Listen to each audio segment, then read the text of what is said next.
сайн байцгаана уу? Доктор Контак байна. За та бүхэндээ өнөөдөр ямар сэдвийн талаар ярилцах вэ гэхээр А витамины талаар бага зэрэг бас ойлголт өгөхийг хүслээ.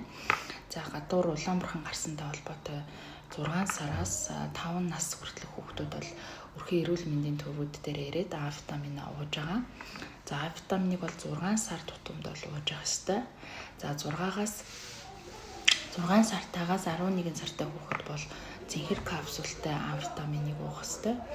За улаан капсултай А витаминыг болохоор 1 наснаас 5 нас хүртэлх хүүхдүүд уух ёстой байгаа. Тэгэхээр та бүхэн өөрийнхөө харьяаллын өрхийн эрүүл мэндийн төв дээр очиод А витаминыг уугаарай. За А витамин болохоор улаанбархан өвчнөөс сэргийлэх ач холбогдолтойгоос гадна за дахиад сохор өвчин гээд шүн юм хардггүй өвчнөөс сэргийлдэг. За мөн дээрээс нь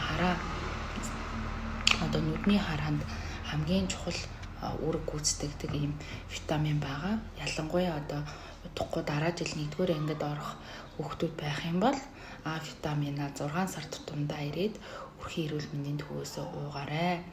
За гадуур зарагддаггүй. Гадуур зарагдж байгаа нь бол өндөр тунтай биш байдаг учраас зөвхөн өрхийн эрүүл мэндийн төвөөс ирээд өндөр тунтай А витаминыг уух боломжтой шүү гэж хэлмээр байна. Асуух тодруулах зүйл ах юм бол доор комент бичээрэй.